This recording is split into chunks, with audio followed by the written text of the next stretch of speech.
సహోదరులకి ప్రత్యేక వందనాలు తెలియజేస్తున్నాం. ఈరోజు నా భార్య ద్వారా కొన్ని స్త్రీలకు సంబంధించిన ప్రశ్నలు అడగటానికి సిద్ధపడ్డారు ఆవిడ. కాబట్టి కొన్ని విషయాలు మనం తెలుసుకుందాం, ప్రార్థన చేసుకుందాం.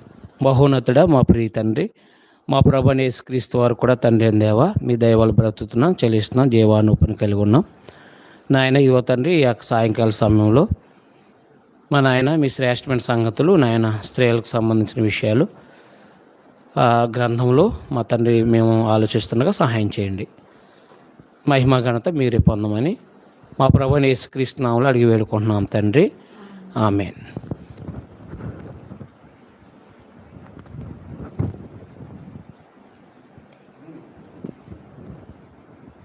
సంఘంలో స్త్రీ పాత్ర ఏంటి?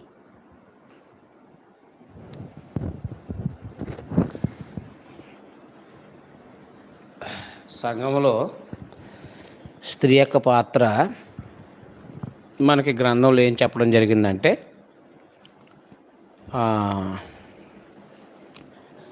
మొదటి కొరింథీ పత్రిక కొరింథీయులకు రాసిన మొదటి పత్రిక 14వ అధ్యాయము 26 నుంచి 34 వరకు మనం చదవగలిగితే కొన్ని సంగతులు ఇలా రాయబడ్డాయి. సహోదరులారా, ఇప్పుడు మీలో ఏం జరుగుతుంది? మీరు కూడి వచ్చినప్పుడు ఒకడు కీర్తన పాడాలన్నాడు, మరి ఒకడు బోధించాలన్నాడు, మరి ఒకడు తనకు బయలుపరచబడిన దాన్ని ప్రకటన చేయాలన్నాడు, మరి ఒకడు భాషతో మాట్లాడాలని ఉన్నాడు, మరి ఒకడు అర్థం చెప్పవాలని ఉన్నాడు. సరే, సమస్తమును క్షేమాభివృద్ధి కలగటకే జరగనేయండి. భాషతో ఎవడైనా మాట్లాడితే ఇద్దరు అవసరమైన ముగ్గురికి మించకుండా వంతులు చెప్పిన మాట్లాడవలను. ఒకడు అర్థం చెప్పవలను. అర్థం చెప్పేవాళ్ళు లేని అతడు సంఘములో మౌనంగా ఉండవలను. కానీ తనతోనూ దేవునితోనూ మాట్లాడుకోవచ్చును. ప్రవక్తలు ఇద్దరు ముగ్గురు మాట్లాడవచ్చును, తక్కిన వారందరూ వివేచించాలి. అయితే కూర్చున్న మరొకనికి ఏదైనా బయలుపరచబడిన మొదటి వాడు మౌనంగా ఉండాలి. అందరూ నేర్చుకున్నట్లు, అందరూ హెచ్చరిక పొందినట్లు మీరందరూ ఒకని తర్వాత ఒకడు ప్రవచింపవచ్చును. మరియు ప్రవక్తల ఆత్మలు ప్రవక్తల స్వాధీనంలో ఉన్నాయి. అలాగే పరిశుద్ధులు సంఘములన్నింటిలో దేవుడు సమాధానానికి కర్త కానీ అల్లరికి కర్త కాడన్నాడు. కాబట్టి సమాజంగా కూడినప్పుడు అనే మాట వాడినప్పుడు ఆరాధన అనేది మనం గ్రహించాలి. స్త్రీలు సంఘములో మౌనంగా ఉండవలను అంటే అర్థం ఏంటంటే, నోటి మీద నోటి మీద వేలు వేసుకుని ఉండడం కాదు. సంఘములో స్త్రీలు మౌనంగా ఉండవాలంటే నడిపించటం, అంటే వాక్యం బోధించడం కానీ, వాక్యాలు అంటే పాటలో నడిపించడం కానీ, తర్వాత భాషలో మాట్లాడడం కానీ, అర్థం చెప్పడం కానీ, ఇలాంటి పని ఆ మొదటి శతాబ్దంలో వాళ్ళకి చెప్పలేదు, వారికి ఆజ్ఞాపించలేదన్నమాట. ఇది చాలామందికి తెలీదు. 34 వచనంలో స్త్రీలు సంఘంలో మౌనంగా ఉండవల్ల వారు లోబడి ఉండవలసిందే కానీ మాట్లాడటానికి వారికి సెలవు లేదు. ఇలాగ ధర్మశాస్త్రం చెప్తుంది. అంటే ధర్మశాస్త్రం చెప్తుందంటే, ధర్మశాస్త్రంలో ఏ స్త్రీ కూడా మోషే పీఠం దగ్గర కూర్చుని బోధించినట్టుగా మనకి ఎక్కడ ఆధారాలు ఉండవు. అందువల్ల వాళ్ళు బోధించలేదన్నమాట. ఇలాగ ధర్మశాస్త్రం చెప్తుంది. వారు ఏమైనా నేర్చుకొని కోరిన ఎంట తమ భర్తలను అడగవలను. సంఘంలో స్త్రీ మాట్లాడటకు అవమానము. సంఘంలో స్త్రీ మాట్లాడడానికి అవమానం అన్నాడు. అయితే ఆరాధనకు సంబంధించి ఆమెకి ఇవ్వబడినది ఏంటంటే, అందరితో కలిసి రక్షణలో సమానం ఇద్దరు. గలతీ పత్రిక 3:26-27 ప్రకారం క్రీస్తులోనికి బాప్తిసం పొందని మీరు అందరూ క్రీస్తుని ధరించుకున్నారన్నాడు. క్రీస్తుని ధరించుకున్నారని చెప్తూ ఇరువురు కూడా, అంటే ఇద్దరు కూడా రక్షణలో సమానమే. స్త్రీ అయిన పురుషుడని లేదు, యూదుడని అన్యుడని భేదం లేదని చెప్తూ రక్షణలో సమానమైనప్పుడు మరి స్త్రీలు కూడా దేవుని ఆరాధించాలంటే మనతో పాటు పురుషుడు నడిపిస్తున్నప్పుడు స్త్రీలు పాటలు పాడతారు. అలాగే పురుషుడు వాక్యం బోధిస్తున్నప్పుడు స్త్రీలు వాక్యాన్ని చదువుతారు, అలాగే వాక్యాన్ని వింటారు, చదువుతారు కూడా. అలాగే స్త్రీలు ప్రార్థనలో నడిపించరు పురుషులు. ఎందుకంటే తిమోతికి రాసిన మొదటి పత్రిక 2వ అధ్యాయంలో తిమోతికి రాసిన మొదటి పత్రిక 2వ అధ్యాయం 8వ వచనంలో పురుషులు సంశయమును ప్రతి స్థలంలో పురుషులు సంశయమును కోపమును లేనివారే పవిత్రమైన చేతులెత్తి ప్రార్థన చేయాలన్నాడు. అందువలన ప్రార్థన నడిపింపు, ప్రార్థనలు కానీ ఇలా అన్ని కార్యక్రమాలు సంఘంలో పురుషులు అనేవాళ్ళు నడిపించాలని చెప్పేసి చెప్పడం జరిగిందనమాట. అది ప్రత్యేకంగా ఈ విషయాలు గమనించాల్సిన వారమై ఉన్నాం మనం. తర్వాత తిమోతికి రాసిన మొదటి పత్రిక 2వ అధ్యాయంలో, తిమోతికి రాసిన మొదటి పత్రిక 2వ అధ్యాయంలో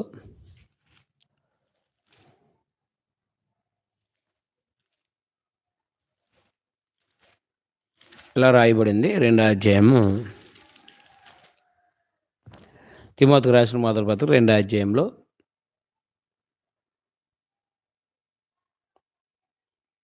12వ వచనం, స్త్రీ మౌనంగా ఉండవలసిందే కానీ ఉపదేశించుటకైనను అన్నమాట.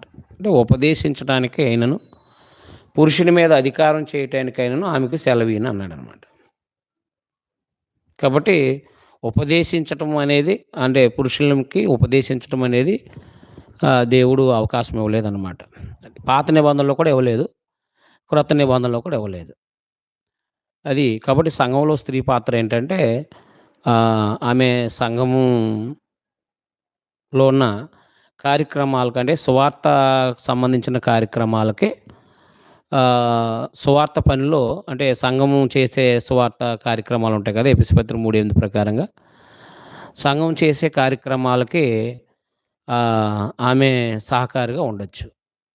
ఎలాగనంటే ఉదాహరణకి మన ప్రభుతో పాటు చాలామంది స్త్రీలు ఉన్నట్టుగా మనం చూడొచ్చు. కారణం ఏంటంటే మగ్దలేని మరియ కానీ, అలాగే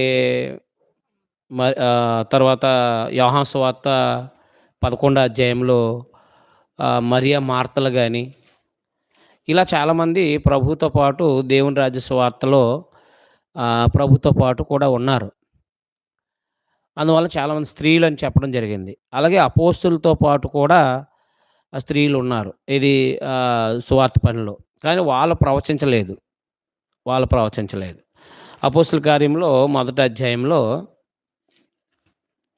అపోస్తుల కార్యము మొదటి అధ్యాయంలో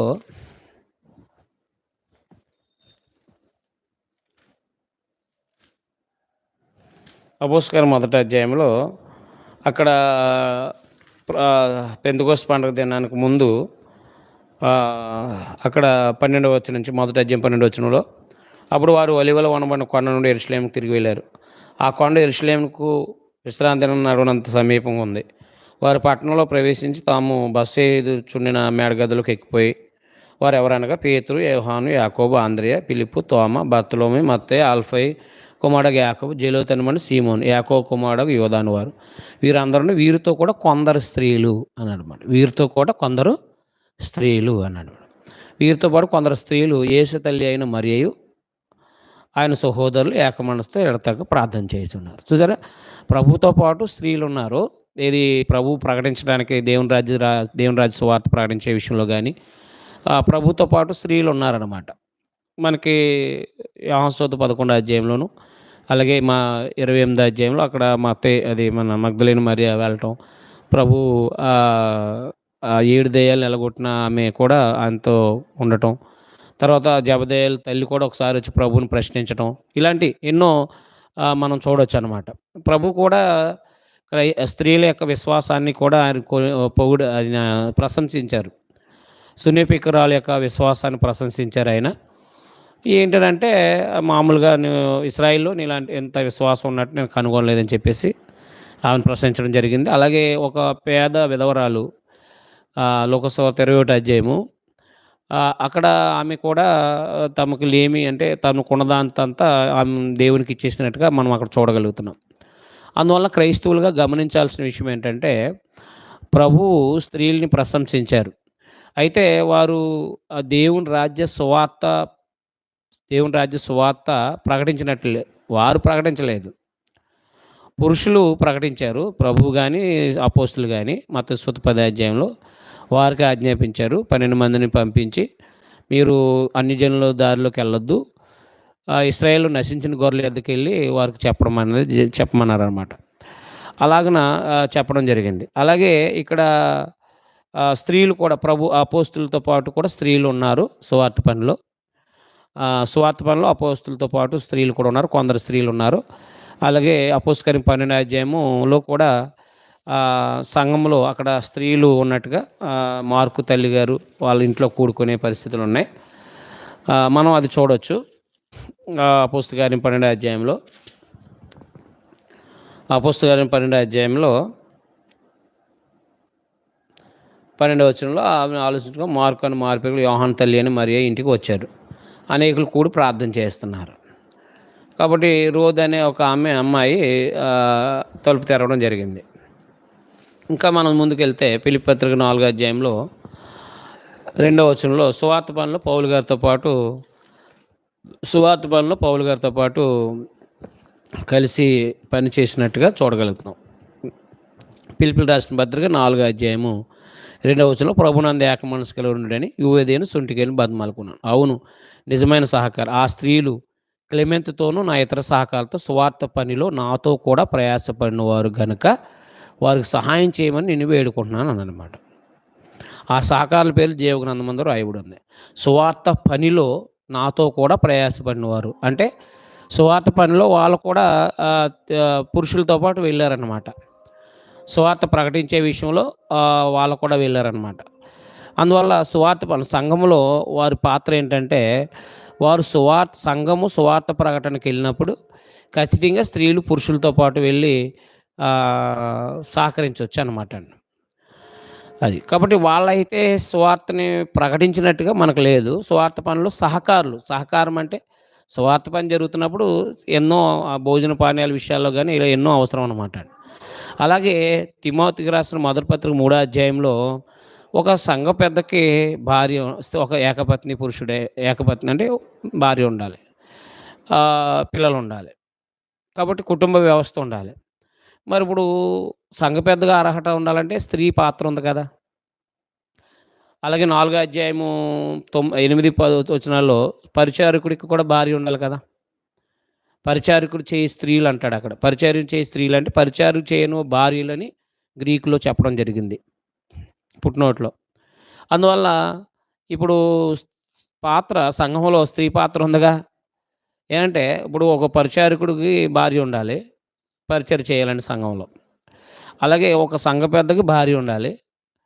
కాబట్టి సంఘ పెద్దలకి భార్యలు ఉండాలి. అది సంఘ పెద్దలు ఉండే భార్యలు అంటే వాళ్ళు ఏకపత్ని పురుషులై ఉండాలన్నమాట.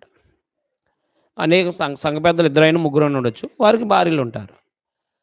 కాబట్టి వాళ్ళు ఏకపత్ని పురుషులు అనమాట. మళ్ళీ మధ్యలో అంటే భార్య చనిపోయి మళ్ళీ వివాహం చేసుకున్న వాళ్ళు పనికిరారు. అందువలన ఇప్పుడు నిజానికి సంఘము అని అంటే స్త్రీ పురుషులతో కలిసింది. ఈ ఆరాధనలు నడిపింపు లేదా ఉపదేశించటము, ఈ పరిశుద్ధాత్మ వరాలతో ఉన్న వరాలని సద్వినియోగం చేయటం అనేది పురుషులు పాత్ర అయితే, స్త్రీలు మామూలుగా ఆరాధనలో పాలు భాగస్తులే కీర్తనలు పాడతారు, మనతో పాటు కీర్తనలు పాడతారు, వాక్యాన్ని వింటారు. అలాగే అక్కడ అవన్నీ కూడా సమాజంగా కూడుకున్నప్పుడు జరిగిస్తారన్నమాట. వాళ్ళు మనతో పాటు ఆరాధన చేస్తారు. ఈ నాయకత్వం అనేది సంఘంలో వాళ్ళకి లేదు. కానీ సువార్త పనిలో సహకారులుగా ఉన్నారు స్త్రీలు. అందువల్ల సువార్త పనిలో స్త్రీ సహకారిగా ఉండాలి. ఒక సువార్తికుడు ఉదాహరణకి తిమోతికి రాసిన మొదటి కొరింథీ పత్రిక 9వ అధ్యాయం 4వ వచనం 5వ వచనంలో చూస్తే అపోస్తలుడైన పేతురు గారు తన భార్యను వెంట పెట్టుకుని సువార్త పనిలోకి తీసుకెళ్లారు. అందువలన సహకారి అంటే దేవుని పనిలో కూడా ఆమె పాత్ర అంటే సంఘంలో ఆమె పాత్ర ఏంటంటే ఒక సంఘ పెద్దకి తన అర్హత కలిగి అంటే తను కూడా ఆతిథ్యం ఇచ్చే దైవభక్తి కలిగినట్టుగా ఉండాలన్నమాట. దైవభక్తి కలిగిందే ఉండాలి. అండ్ ఆమె దైవభక్తి, ఆమె పిల్లలు భార్యాభర్తల దగ్గర పిల్లల్ని సరిగ్గా పెంచడం, ఈ విషయాల్లో ఖచ్చితంగా స్త్రీ పాత్ర ఉందన్నమాట. అందుకని స్త్రీల్ని మనము ఒక మాట్లాడడానికి బోధించడానికి లేదని చెప్పేసి మనం తీయటానికి లేదు. ఎందుకంటే ఒక నాయకుడిగా సంఘంలో నాయకత్వం చేయాలంటే కనుక అతనికి భార్య ఉండాలి అంతే. అందువల్ల సంఘంలో వాళ్ళ పాత్ర ఉంది, వాళ్ళ పాత్ర లేకుండా లేదు సంఘంలో. కాబట్టి ఉపదేశించడం అనేది లేదు కానీ, నాయకత్వం నడిపించడం అనేది లేదు కానీ, మిగతా చాలా కార్యక్రమాల్లో వాళ్ళ యొక్క సహకారం అనేది ఉండాలన్నమాట సంఘంలో అన్నమాట. స్త్రీలు సువార్త ప్రకటించవచ్చా?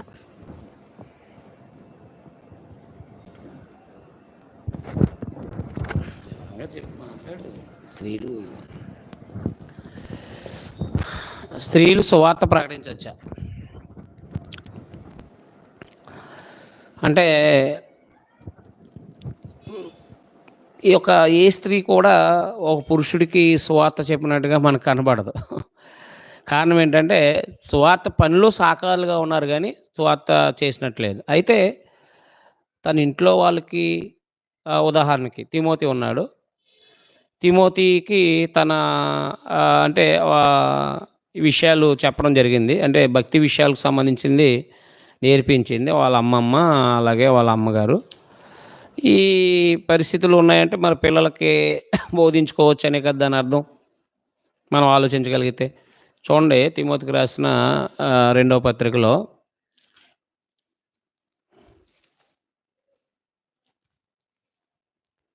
తిమోతికి రాసిన రెండవ పత్రిక 5వ వచనంలో అంటే కలిపి ఉన్నాయి. నా ప్రార్థన ఎందు ఎడతెగక నేను జ్ఞాపకం చేసుకొంచు నీ కన్నీళ్లు తలుచుకుని నాకు సంపూర్ణ ఆనందం కలుగుటకే నేను చూడాలని రేయింబగలు అపేక్షించుటకు నీ యందున్న నిష్కపట విశ్వాసాన్ని జ్ఞాపకం చేసుకుని నా పితృాచార ప్రకారం నిర్మల మనస్సాక్షితో నేను సేవించిన దేవునిలో కృతజ్ఞై ఉన్నాను. ఆ విశ్వాసం మొదటి నీ అవ్యయన లోయలో నీ తెలియని ఉనికిలో నివసించాను. అది నీ యందు సహా నివసించడానికి నేను రూఢిగా నమ్ముచున్నాను అన్నాను.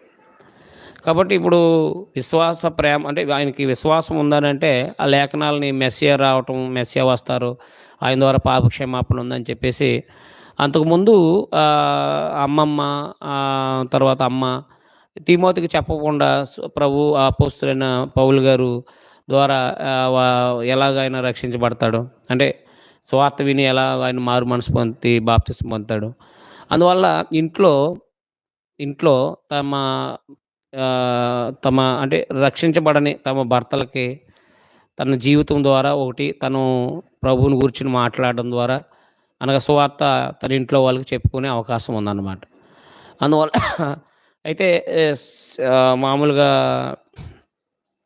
బైబిల్ ఎట్టుకుని వెళ్ళి మామూలుగా వీధుల్లోనూ లేకపోతే తర్వాత బయట ప్రాంతాలకు వెళ్ళి చెప్పడానికి లేదు. కానీ స్త్రీలకి వెళ్ళి సువార్త అనగా సిలువను కూర్చున్న వార్తని ఒకరు వ్యక్తిగతంగా వెళ్ళి సువార్త ప్రకటించవచ్చు, తన ఇంట్లో మాట్లాడుకోవచ్చు.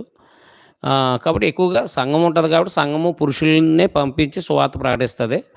కానీ తన ఇంటికి తన కుటుంబానికి చెప్పుకోవడానికి అదేం లేదు. సువార్త తన ఇంట్లో వాళ్ళకి ప్రకటించవచ్చు. అది వీధిలో ఇంటింటికి వెళ్ళి పురుషులకి మాట్లాడడానికి కానీ పురుషులకి సువార్త ప్రకటించడానికి కానీ ఇలాంటి ఆధారాలు మనకేమీ లేవు ఎక్కడ కూడా. అందువల్ల స్త్రీ సువార్త ప్రకటించవచ్చు, అభ్యంతరం లేదు. No objection.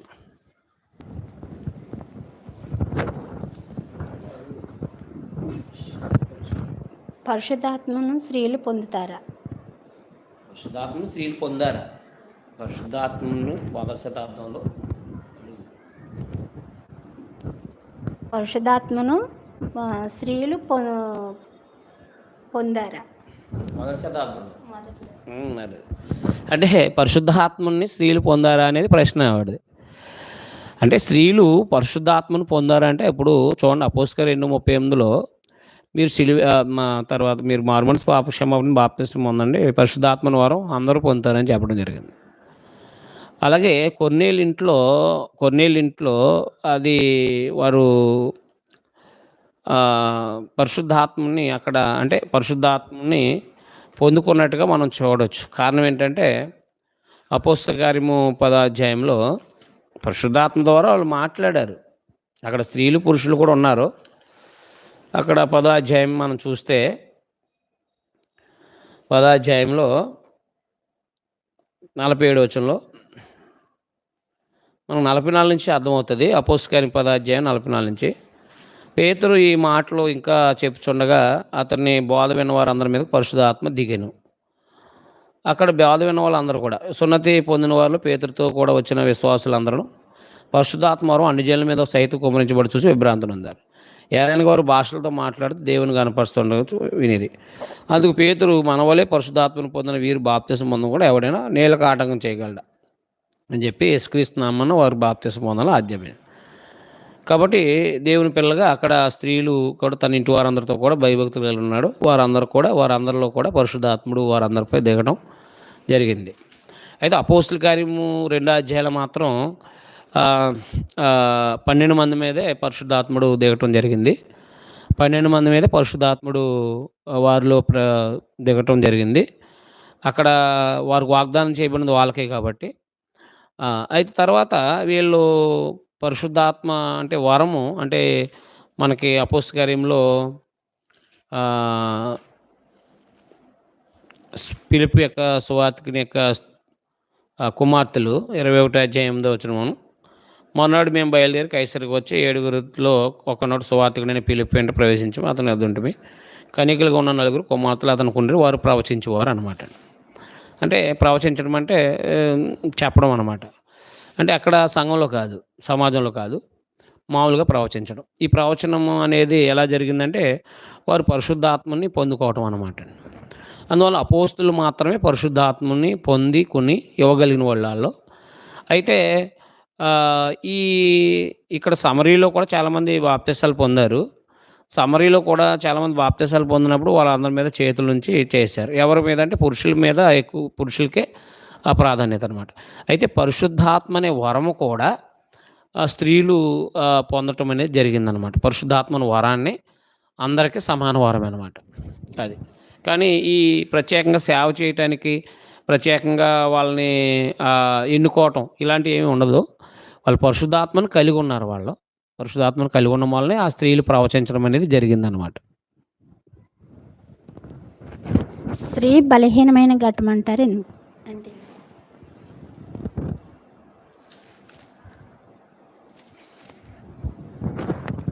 కుటుంబంలో పాత్ర ఏంటంటే రైట్. మొదటి పేతురు పత్రిక 3వ అధ్యాయము 7వ వచనంలో, పేతురు రాసిన మొదటి పత్రిక 3వ అధ్యాయము 7వ వచనంలో, అటువలే పురుషులారా జీవం అనే కృపావరంలో మీ భార్యలు మీతో పాలువారై ఉన్నారని ఎరిగి ఎక్కువ బలహీనమైన ఘటమని భార్యని సన్మానించి మీ ప్రార్థనలకు అభ్యంతరం కలగకున్నట్టు జ్ఞానం చొప్పున వారితో కాపురం చేయని అన్నాడు. ఎక్కువ బలహీనమైన ఘటమని చెప్పడం జరిగింది. ఎక్కువ బలహీనమైన ఘటం అని చెప్పడం జరిగింది. ఎందుకనంటే ఆమె ఇప్పుడు భౌతిక సంబంధంగా చదువుల్లో కానీ, ఎడ్యుకేషన్లో కానీ, లేకపోతే భౌతిక సంబంధంగా ఆయా రంగాల్లో కానీ వాళ్ళు మనతో పాటు సమానంగానే ఉన్నారు ఎక్కువ శాతం. అయితే ఈ మానసిక వైకల్యం అనేది ఉంటుంది వాళ్ళకి. మానసిక వైకల్యం అని అంటే ప్రతిదీ అంటే వాళ్ళు చూడండి అక్కడ ఏమన్నాడంటే అభ్యంతరం కలిగినట్లు, అంటే ఎక్కువ బలహీనమైన కదా అభ్యంతరం కలిగినట్లు, జ్ఞానం అభ్యంతరం కలగకున్నట్లు, అంటే ప్రార్థనలకు అభ్యంతరం కలగకున్నట్లు అనే మాట వాడాడు కదా. అంటే అభ్యంతరాలు అనేవి జరుగుతూ ఉంటాయి అన్నమాట. ఇది నిజమా అని అన్నప్పుడు మొదటి స్త్రీ ఎలాగైతే తప్పు అంటే పండు తినడానికి ఎలాగా ప్రేరేపించబడిందో అలాగన ఆమె ఒక నిజం కలిపినప్పుడు, ఒక అబద్ధం నిజం కలిపి మాట్లాడుతున్నప్పుడు ఆమె ఏమైందంటే ఈ శరీరాశ నేత్ర జీవనం మీద మనసుకెళ్ళిందనమాట. కాబట్టి పురుషుడు అంటే అందుకే చెప్పాడు, పురుషుడు అంటే ఆదాము మోసపరచబడలేదు కానీ స్త్రీ మోసపరచబడి అపరాధాలు పడింది. అంటే మానసిక వైకల్యం అని అంటే అపరాధంలో అంటే తొందరగా అపరాధంలో పడే పరిస్థితులు ఉంటాయన్నమాట. అది అన్నమాట. అంతే తప్ప మిగతా చదువుల్లో కానీ పని పాటల్లో కానీ ఎంత సమానంగానే ఉంటారో. అయితే నాయకత్వానికి సంబంధించిన విషయాలు మాత్రం దేవుడు పురుషుడికి ఇచ్చాడనమాట. అందువల్ల దేవుని పిల్లలుగా వారు త్వరగా మోసంలో పడిపోయే అవకాశాలు ఉంటాయన్నమాట. అందుకని స్త్రీ బలహీనమైన ఘటం, మరి ఎక్కువైన బలహీనమైన ఘటం అని చెప్పడం జరిగిందనమాట. క్రైస్తవ కుటుంబాల్లో స్త్రీ యొక్క పాత్ర ఏంటి? రైట్. క్రైస్తవ కుటుంబాల్లో స్త్రీ యొక్క పాత్ర ఏంటంటే సింపుల్. తిమోతికి రాసిన మొదటి పత్రిక 5 అధ్యాయం 14 వచనం. ఏ స్త్రీ అయినా సరే బాప్తిస్మం అంటే క్రైస్తవ స్త్రీలు అనేవాళ్ళు ఎలా ఉండాలంటే అక్కడ చెప్పడం జరిగింది. ఏమనంటే ఒకసారి తిమోతికి రాసిన మొదటి పత్రిక 5 అధ్యాయము 14 వచనంలో, కాబట్టి యవ్వన స్త్రీలు వివాహం చేసుకుని పిల్లలను కని గృహ పరిపాలన జరిగించు నిందించుటకు విరోధికి అవకాశం ఉండాలని కోరుచున్నాను అన్నాడు అన్నమాట. స్త్రీ ఈ స్త్రీ యొక్క పాత్ర ఏంటంటే కుటుంబంలో గృహ పరిపాలన జరిగించాలి. అంటే గృహ యజమాని మీద పరిపాలన కాదు, గృహ పరిపాలన అనేది జరిగించాలన్నమాట. ఏంటనంటే మనకి ఇక్కడ తీతు పత్రికలో 3వ అధ్యాయంలో ఇలా రాయబడింది. క్షమించారు, 2వ అధ్యాయంలో తీతు పత్రిక 2వ అధ్యాయంలో ఇలా రాయబడింది 3వ వచనంలో. అలాగనే వద్ద స్త్రీలు కొండిగత్తులు మిగులు మద్యపానస్తులు ఉండక ప్రవర్తన ఎందు భయభక్తులు కలిగి ఉండాలని, దేవుని వాక్యం దూషింపుకున్నట్లు యవ్వన స్త్రీలు తమ భర్తలకు లోబడి తమ భర్తలను శిశువును ప్రేమించేవారును స్వస్థబుద్ధి గల పవిత్రులు ఎంట ఉండి పని చేసుకున్న వారిని మంచివారిని ఉండాలని బుద్ధి చెప్పుచు మంచి ఉపదేశం చేయవారిని ఉండాలని మని బోధించమన్నాడు అనమాట. కాబట్టి యవన స్త్రీలు అనేవాళ్ళు ఏం చేయాలంటే, వివాహం చేసుకున్న స్త్రీ బాధ్యత ఏంటంటే తన భర్తని పట్ల అనురాగం. ఇక్కడ గ్రీకులో ఫిలార్గురోస్ అన్నాడు అనమాట. ఫిలార్గురోస్ అంటే అంటే అనురాగం అనమాట. అగాపే అంటే ప్రేమ. ఈ భర్త అనే అనురాగము, బిడ్డలనే అనురాగాన్ని చూపించాలన్నమాట. అనురాగం ఏం చూపిస్తుంది? అనురాగం అంటే ఏంటి? బిడ్డలు ఆకలి వేస్తే తట్టుకోలేదు. అవసరమైతే తల్లి మానుకుని పెడుతుంది. అది అనురాగం అంటారనమాట. అలాగే బిడ్డలు తర్వాత భర్త అంటే ఆయన భోజనం టయానికి వచ్చినప్పుడు భోజనం సిద్ధం చేయటం, దాన్ని ఏమంటారంటే అనురాగం అంటారు. అంటే బాధ్యతగా వ్యవహరించాలన్నమాట. కాబట్టి కష్టపడి యజమానుడు ఇంటికి వచ్చేటప్పటికి తాను భర్తని, పిల్లల్ని కూడా అనురాగం చూపించాలన్నాడు. అంటే ఇప్పుడు భర్త సమయానికి, అంటే భోజనం సమయానికి భోజనం సిద్ధం చేయటం. అలాగే రేపు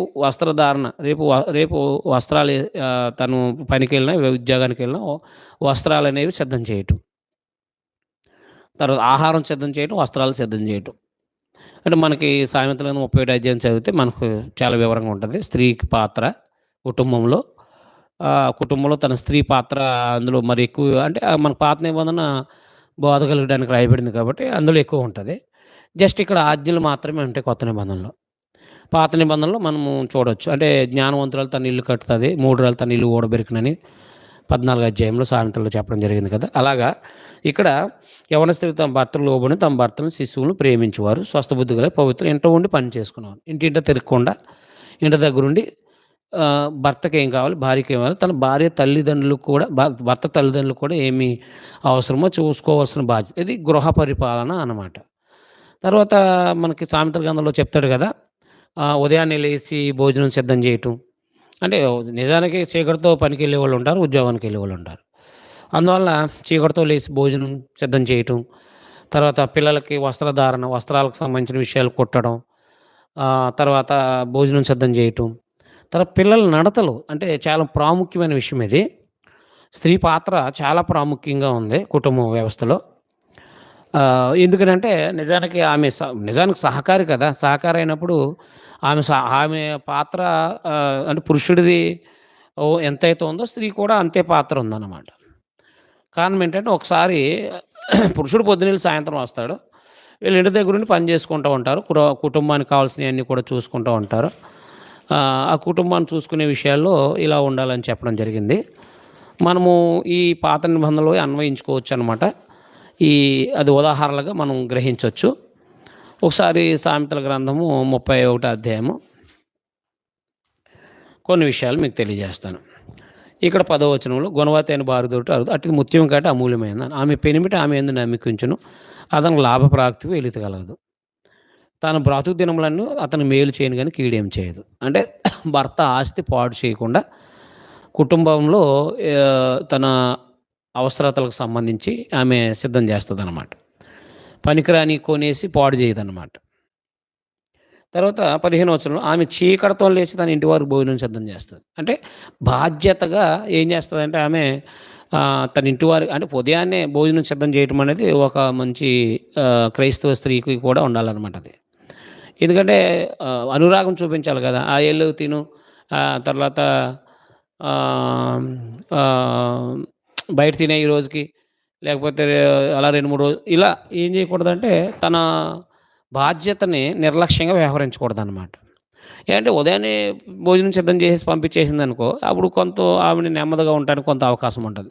తర్వాత వస్త్రాలు ఉతుక్కున్న, తర్వాత ఇంటి పనులు ఏమన్నా అది తాటకిళ్ళైతే లేకపోతే రేకు షెడ్ ఏ ఏ ఇంటికైతే ఆ ఇంటికి సంబంధించిన పనులు నెమ్మదిగా చేసుకోవటం అది జరిగించాలి. పిల్లలకు కూడా అనమాట. ఇలా పని అంటే భోజనం వండటం అనేది బాధ్యత అనమాట అది. కుటుంబ వ్యవస్థలో స్త్రీకి చాలా ప్రాముఖ్య పాత్ర ఇచ్చాడు దేవుడు. ఎందుకంటే పురుషుడు ఉదయాన్నే ఎళ్లి సాయంత్రం వస్తాడు, సంపాదిస్తాడు నెలంతా గూడా. ఈ సంపాదించిన దాన్ని వెలితిపరచుకోకుండా ఆమె ఏం చేయాలంటే ఆహ్, కు కుటుంబాన్ని సరిగ్గా పరిపాలించుకోవాలి. తర్వాత భోజన వసతులు గానీ, ఏది వస్త్రాలు అంటే వస్త్రధారణ, వస్త్రాలకు సంబంధించిన విషయాలు గానీ, ఇవన్నీ కూడా చెప్తాడు 21లో తన ఇంటి వారికి చలి తగలని భయపడదు. ఆమె ఇంటి వారందరూ రక్తవర్ణ వస్త్రాలు ధరించిన వారు అనమాట. అంటే వస్త్రధారణ విషయంలో కూడా ఆమె బాధ్యత తీసుకుంటదనమాట. టోటల్‌గా ఎంత బాధ్యత ఉందో చూడండి స్త్రీకి. అందువల్ల స్త్రీ తన పిల్లల్ని పట్టించుకుని స్కూలుకి పంపడం ఇయన్నీ కూడా బాధ్యత ఆమెదేనమాట. తర్వాత ఆహ్, 27వ వచనంలో ఆమె తన ఇంటి వారి నడతలను బాగుగా కనిపెట్టును. అది.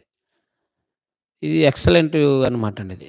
క్రైస్తవ స్త్రీ గృహ పరిపాలన అంటారు కదా! గృహ పరిపాలన గృహంలో ఎవరు ఏం చేస్తున్నారో ఆమెకు తెలియాలి అంతే. పిల్లలు ఎక్కడున్నారు? ఏం చేస్తున్నారు? పిల్లలకి సరైన టయానికి భోజనం తిన్నారా లేదా? పిల్లలు ఎక్కడ ఆడుకుంటున్నారో? పిల్లలు ఎవరితో కలిసి ఉంటున్నారో? ఇవన్నీ కనిపెట్టాలన్నమాట. అదే యవ్వన స్త్రీలకొచ్చేటప్పటికి ఆహ్, ఏమైనా పురుషులతో ఏమన్నా సంబంధాలు పెట్టుకుంటున్నారా? లేతే పురుషుడు యవ్వన బిడ్డలతో బయట యవ్వన బిడ్డలతో ఎవరితోనా సంబంధాలు పెట్టుకుంటున్నారా? ఇలా ఎందుకంటే ఇప్పుడంటే విద్య కాబట్టి ఎళ్ళిపోతున్నారు. అందుకని హాస్టల్‌లో చదివిన పిల్లలు చాలా మట్టుకి కొంచెం తల్లిదండ్రులకి వ్యతిరేకంగానే ఉంటారు. కారణం ఏంటంటే వాళ్ళు ఎప్పటికప్పుడు అంటే కనిపెట్టడానికి ఏముండదక్కడ. ఎక్కడో ఉంటారు.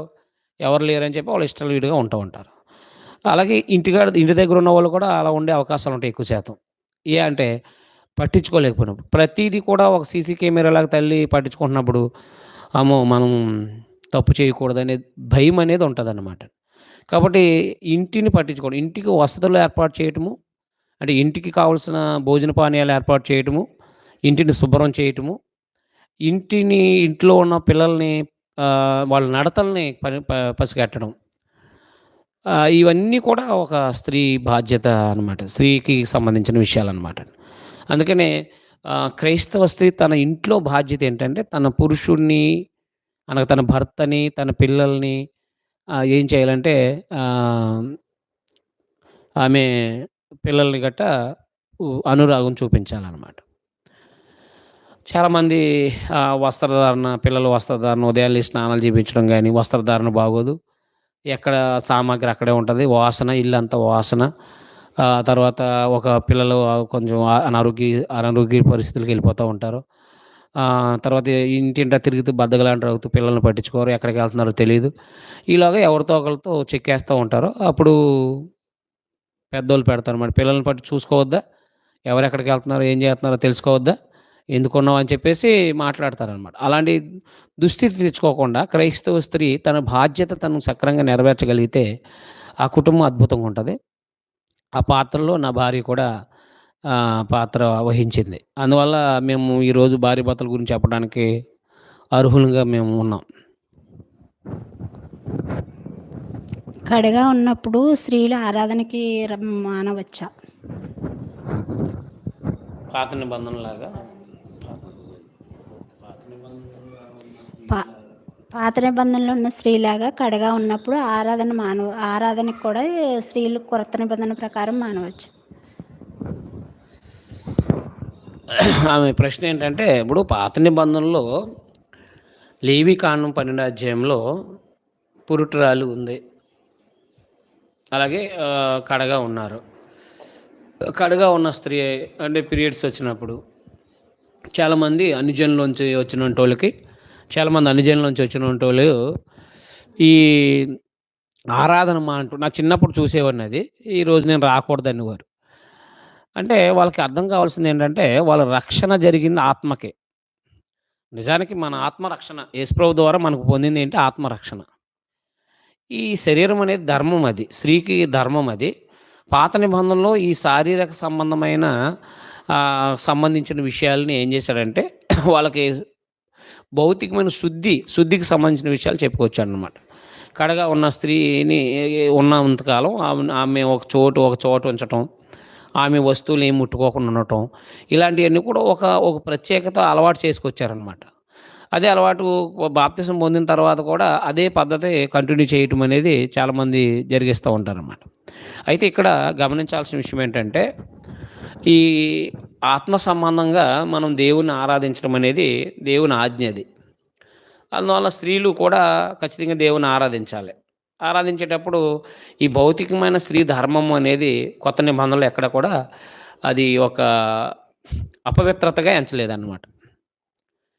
ఈ ప్రభు చెప్పేశారు మత్తయి సువార్త 15 అధ్యాయంలో సుమారుగా మనం చదివితే 12, 13, 14 వచనాల్లో అది లోపలికి అంటే భోజనం అనేది లోపలికి వెళ్తుంది. అదేమీ ఇబ్బంది ఏం చేయదు. హృదయంలోంచి వచ్చే మనుషుని అపవిత్రం చేస్తాయి అంటాడు. హృదయంలోంచి వచ్చే వ్యభిచారములు, దొంగతనములు, వేశ్యాగమనములు ఇలాంటివన్నీ కూడా ఈ హృదయంలోంచి వచ్చే అపవిత్రం చేస్తాయన్నప్పుడు మనం అక్కడ గమనించాల్సిన విషయం ఏంటంటే హృదయంలోంచి వచ్చేవి అపవిత్రం చేస్తున్నప్పుడు ఈ దేహ సంబంధమైన స్త్రీ ధర్మం అనేది ఆరాధనకి అడ్డేం కాదనమాట. ఇవి అపవిత్రత అనేది కొత్త నిబంధనకు వచ్చేటప్పటికి కొత్త నిబంధనకు వచ్చేటప్పటికి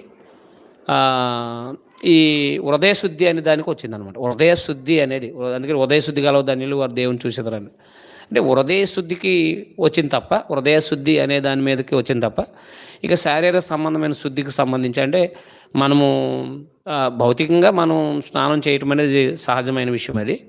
కానీ క్రొత్త నిబంధనలు ఎక్కడ కూడా స్త్రీల గురించి మాట్లాడినప్పుడు ఎక్కడా కూడా ఈ ప్రస్తావన మాట్లాడలేదన్నమాట. అది స్త్రీలకు సంబంధించి మనకి మత్తయి సువార్త మొదటి నుంచి కానీ అది అపోస్తల కార్యంలో కానీ లేకపోతే పత్రికల్లో కానీ ఎక్కడ కూడా స్త్రీల గురించి మాట్లాడినప్పుడు దేహ సంబంధమైన కడగా ఉండటం అనే విషయాన్ని అంటే ఆ పీరియడ్స్కి సంబంధించిన విషయాలు కానీ అక్కడ మాట్లాడలేదు. కారణం ఏంటంటే హృదయ శుద్ధికి సంబంధించింది కాబట్టి దేహ సంబంధమైన ప్రక్రియ అది బిడ్డల్లో జన్మించే క్రమం కాబట్టి అది పెద్దగా అంటే దేవుడు ఆస్వాదించిన క్రమం కాబట్టి ఆ విషయాల గురించి మాట్లాడలేదు. అందుకని కొత్త నిబంధనలో స్త్రీలు కనుక బాప్తిసం పొందిన వాళ్ళు ఎవరు కూడా ఆ దేహ సంబంధన క్రమాన్ని పెద్దగా పాత కాలంలో తీసుకున్నట్టుగా తీసుకోకుండా శ్రద్ధ వహిస్తూ అంటే మామూలుగా శ్రద్ధ వహిస్తూ అంటే భౌతికంగా స్నానాలు అన్నీ మామూలుగానే చేసుకుంటూ ఆమె హృదయ శుద్ధిని మాత్రం జాగ్రత్త చూసుకోవాలి అంతే అనమాట. దేహ సంబంధమైనది అపవిత్రత అనేది ఎక్కడ మాట్లాడలేదు. అందువల్ల ఇది గమనించాలి.